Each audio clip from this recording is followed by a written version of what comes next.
No ball था या नहीं? चलिए पहले बात कर लेते हैं रूल क्या है। कमर के ऊपर डायरेक्ट बॉल मतलब नो बॉल।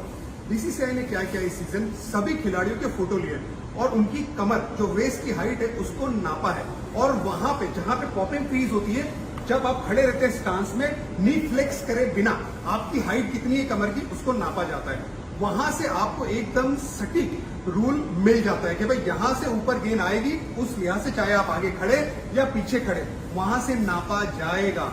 विराट कोहली जहां पे थोड़ा आगे खड़े हुए थे, बॉल फुल टॉस थी, अगर यही गेंद तेज होती तो कमर के ऊपर निकल जाती, क्योंकि स्लोअर वन थी, डिप हो रही थी। इसी वजह से जहां पे इंपैक्ट किया वहां पे लगा सब फैंस को के कमर के ऊपर जाती, लेकिन डिप हो रही थी उसके बाद, और जहां पे पॉपिंग क्रीज में अगर विराट कोहली खड़े होते तो उनकी जो हाइट है, उनकी जो वेस्ट है, जो माप लिया गया था उससे नीचे होती, मतलब लीगल डिलीवरी होती। सो मेरे हिसाब से और रूल के हिसाब से ये लीगल डिलीवरी थी। उम्मीद है आप सबको इस रूल में क्लैरिटी मिली होगी। दोस्तों, न्याय का मतलब है दूध का दूध और पानी का पानी। मैं आहत ना सिर्फ विराट कोहली के लिए लेकिन आरसीबी के लिए भी।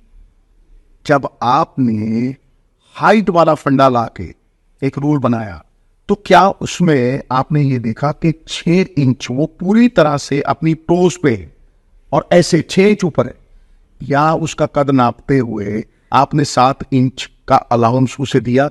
That is number 1।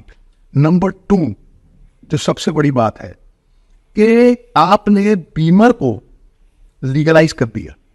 मेरे जमाने में 30 साल जितनी भी मैंने क्रिकेट देखी है, अगर कोई यॉर्कर मारते हुए पसीने से हाथ लथपथ हैं, बॉल छूट गई और ये वेस्ट लाइन से ऊपर आई, बैट्समैन हक्का पक्का रह गया, दोनों हाथ खड़े करके माफी मांगते थे। सो कल को कोई कूद के जाएगा, स्टेप आउट करके जाएगा और आप यहां सर पे ऊपर गेंद करोगे, you will not even apologise. Are you legalising a beamer? नहीं। तीसरी चीज, at the point of impact, जब उसके लगी है बल्ले को, वो कम से कम नहीं वेस्ट से 1-1.5 फुट ऊपर है और वो क्रीज के 6 इंच बाहर है। वो 1.5 फुट ऊपर है और क्रीज के 6 इंच बाहर है। आपका मतलब है कि 1 फुट जाते जाते वो 2 फुट डिप कर दी, 1 फुट ऐसे जाते हुए 6 इंच ट्रेवल आउट कर दी, वो 2 फुट डिप कर दी।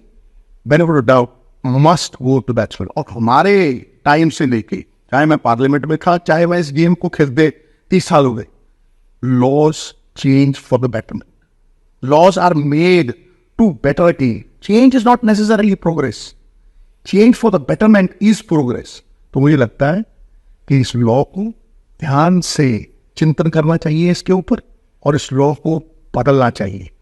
फिर कह रहा हूं, टिका के कह रहा हूं, बेनिफिट ऑफ डाउट कोहली को जाना चाहिए था, ही वॉज नॉट आउट।